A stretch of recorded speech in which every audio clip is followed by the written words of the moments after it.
Either way, a good team is going to get left out, and one of them is going to be in. So, all right, we have to take another quick break, so let's take a look again at those perfect pets.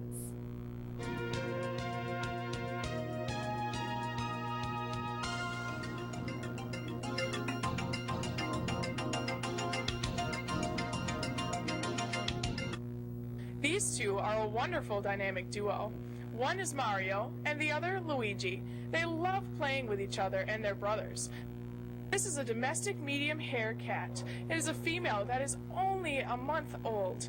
It loves to play, and it's a fluffy, fluffy little kitten. It needs a home with lots of fun toys. This is Turner. He is a border collie of about 6 years old. This is a male dog who really loves to play. He could do really well in a home with children about 6 years or older. This is Polar. He is a male of only about 10 to 12 weeks. He is a Cocker Spaniel Bichon mix. He looks like a tiny little polar bear. To find out more about adoption for these pets or others, contact the Cooley Region Humane Society at 781-4014. Welcome back to Sports Talk Live. Again, the number for the Cooley Region Humane Society is 781-4014. Moving right along, we'll get into some weird stories around sports lately. First off, the Metrodome collapsed this weekend in Minneapolis. What do you think about that? The video of it is just nuts. Because it just all of a sudden just keeps caving. All of a sudden just like it takes a big mound of snow just go poof all over it. You think if that would have happened during if there were people there? Because you can see one worker just bucking it down the sideline as all this snow's coming down, like seemed like Armageddon. So I thought the video was insane. The only thing I think of, Vikings need a new stadium. And you think, Minnesota, they've had bad weather in the past, like maybe not severe, but for it to all of a sudden collapse when they need a new stadium, I thought that was weird. Yeah, that's pretty intriguing. Definitely. It's very interesting and it was random, but I wish we could show the video. It was pretty crazy. Moving on, this weekend during the Jets game, there was a little incident where one of the assistant coaches tripped one of the Miami players while he was running down the sidelines. What do you think about that? If it weren't caught on camera, then maybe. But the thing was, he must have gave him the most wicked Charlie horse ever because he was on the ground for a while. You can't really see it too well because he just has his leg. He just holds it out there, and then he just rolls around like he got shot or something. And he's been suspended for the rest of the season and fined $25,000. But the only thing is, if he would have gotten lower in the knee and made him turn and tear something, then it'd be a huge deal.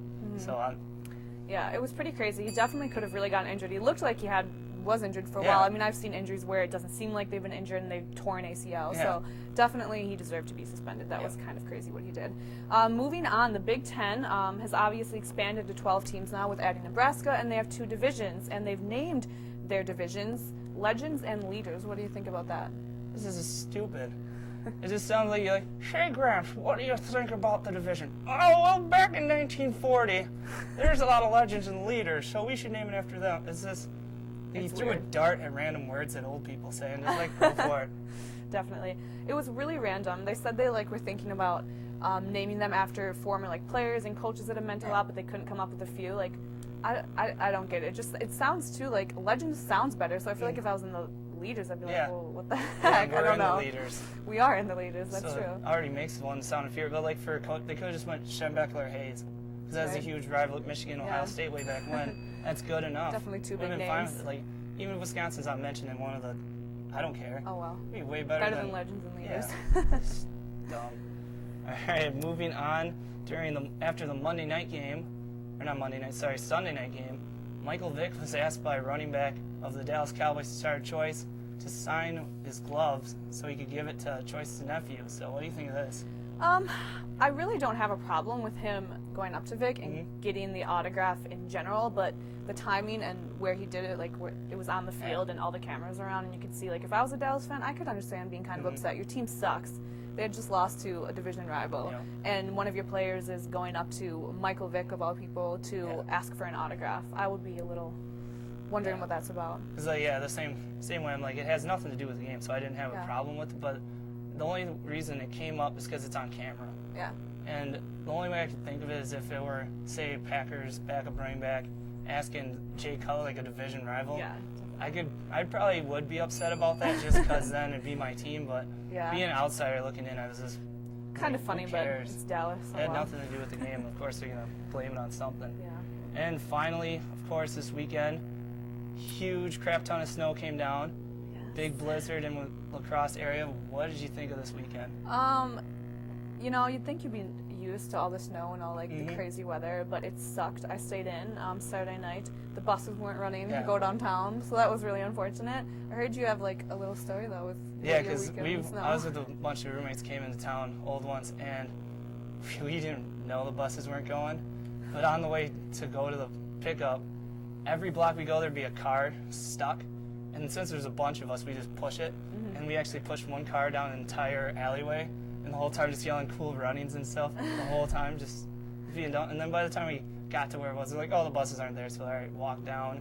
Yeah. And it was just weird because all of a sudden you get downtown, and since the sidewalks weren't plowed, the streets were the only thing that was Uh-huh. kind of. There's no traffic, so there's just people walking all over Yeah. the place downtown. It was just looks strange, and I heard it was pretty my bad. shoes are still flipping soaked Right? from it. Still cold. Crap on snow. All right. Well, that's all for our topics. We're going to move on to some rants, and I'll start it off, although mine isn't a rant as much as it is a reflection of one of the greatest streaks in all of sports. Of course, I have to talk about Brett Favre. Sorry. As bad as the collapse of the Metrodome was for the Minnesota Vikings and their franchise, it almost seemed like the extra day off that Favre got would have been a blessing in disguise. I mean, it allowed him one final chance to get healthy for Monday's game. It gave him a little extra time for that right shoulder to heal. And so many times in the past, we've seen Favre defy expectations and play on through crazy injuries. So you wouldn't have been alone if you would have thought that he would have played in that game, even though his coach said it was unlikely. I mean, as a Packer fan, I feel like I've heard that many, many times in the past, but this time his injury was just too much to overcome.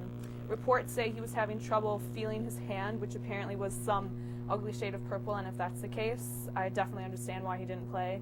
In the end, though, the streak is over. After 297 consecutive starts over 19 years, Favre finally ran into an injury he couldn't beat. Favre himself said, "It's been a great run. I wouldn't hang my head one bit.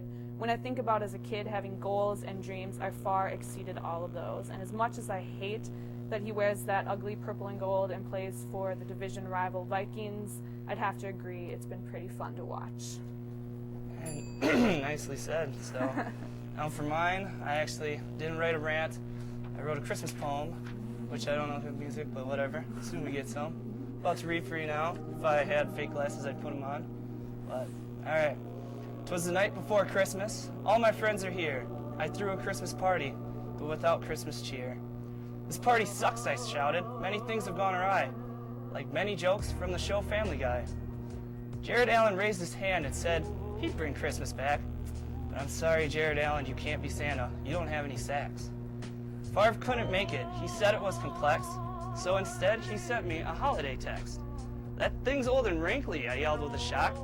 Why send me a picture of retired Bobby Cox? Where is Ben Roethlisberger, I asked. Does anyone really know? He's been in the bathroom for an hour. He must have really had to go. Do you need help, Ben? Should we send someone inside? But then a girl yelled, he'll be just fine.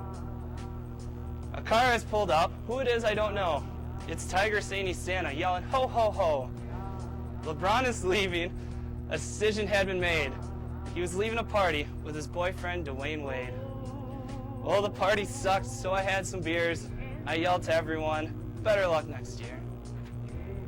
Merry Christmas, everyone, from WMCM. How do you come up with that stuff? That's pretty great. Very bored with my cousin last night over a long period of time. I liked it. Good way to end the show. Yep, going out for the season. Yeah. All right. Well, that's all the time we have for the show today, I believe, right? We're out of All right, time. sounds good. Might as well. Thanks for watching Sports Talk Live. We'll see you next week.